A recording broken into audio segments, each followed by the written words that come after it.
Okay, on to questions 8 and 9. So question 8 is a filter system takes an input signal shown on the left and produces the output signal shown on the right. And I'm zooming in here just so we can see what's going on a little more clearly than what I can get on the paper. So it says select all of the following filter descriptions that produce these results. So A is an ideal high-pass filter with a cutoff frequency of 120 kilohertz. So high pass would be at 120. We would take everything that is above 120 and we would get rid of everything below 120, something like this.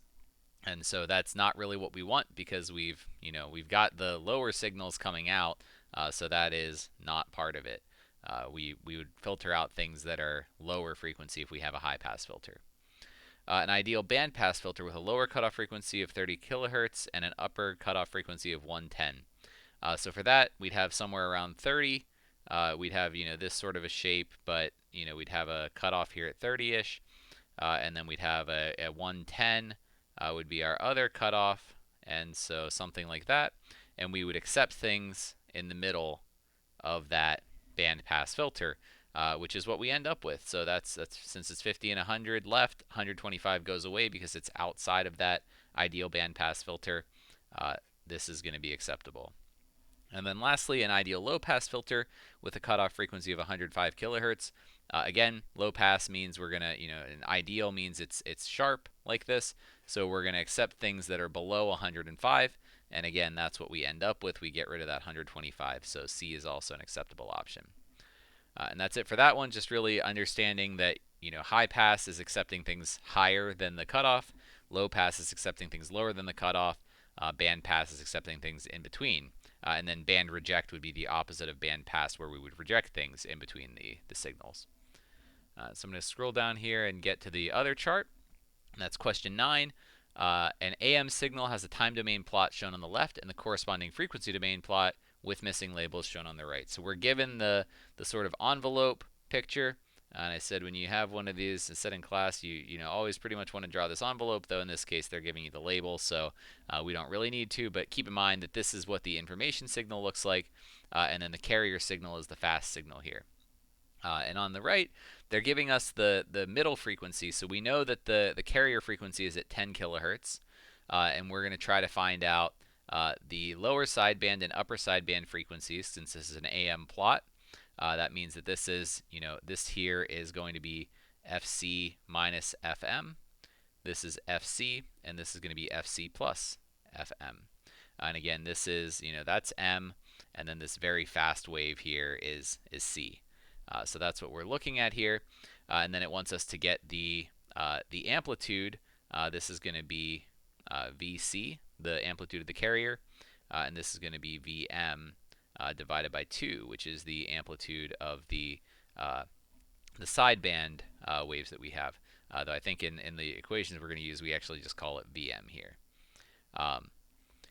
And then we need to determine the missing values. That's what we're looking for. That's what the plot shows here. So let's go ahead and calculate those. And this should be stuff that you definitely have on your equation sheet going into the exam. If you don't have these equations, definitely write them down soon. So VC is going to be from an equation which is Vmax plus Vmin over 2. And we can kind of understand that equation because if we have sort of the resting place of the carrier, let's say that it's at this point, we add in the modulated wave, its amplitude, because amplitude modulation, that's what we're doing, is sort of centering ourselves on the carrier amplitude and then pushing it up higher and lower based on the information signal.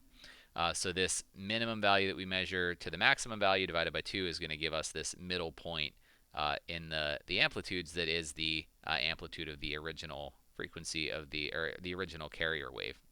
So we get those values from here. Vmax is 8 volts. Vmin is 2 volts. It's important to measure Vmin above 0 on the graph, or at 0 or above 0. If it's exactly at 0, that's fine. But we're measuring this envelope, the min and max of that blue wave that I drew there. So that's 8 volts plus 2 volts over 2. And that's 10 volts over 2 is going to give us 5 volts. So that's our carrier amplitude. That's what goes in the box there. Then we've got our Vm is going to be Vmax minus Vmin over 2. And again, that's basically measuring the amplitude of this wave. So we have the minimum, we have the maximum. We're subtracting them. We're finding the amount that we pushed up from 0 up to here. So it's basically measuring from this point up to the max, which we can see already. 8 volts minus the middle point here, 5 volts. That should give us what we're looking for. And so let's go ahead and do 8 volts minus 2 volts over 2.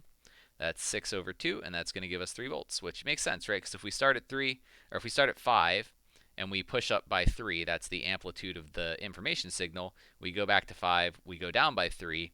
That's the information signal that we drew out here.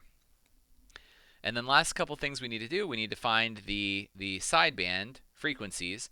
So that's going to be centered around FC, which is 10 kilohertz. And let's go ahead and we're going to use the measurements here. Keeping in mind that that's effectively, this is a peak of that top wave, and this is another peak of that top wave. So we're measuring peak to peak distance, and that's 10 to 10.5. We are given that. So that's Tm, our period of the modulated wave, is 10.5 milliseconds minus 10 milliseconds. I'm just taking it from the chart here, equals to 0.5 milliseconds. And our equation for frequency, given the period, is going to be F is 1 over T. And then if we calculate this, we get F over, or T is 0.5, so 1 over 0.5 milliseconds, and that's going to give us 2 kilohertz. So our information signal has a frequency of 2 kilohertz, and I said that this is going to be FC minus FM, this is FC plus FM. We know that FC is 10, so FC plus, 10 plus 2 is going to be 12 kilohertz, and FC minus FM is going to be 8 kilohertz. And that is it for that problem. That's all we have to calculate. It's really understanding what an AM wave looks like on the graph, knowing that this envelope is the information signal or the modulated wave, and then the very fast signal is the carrier.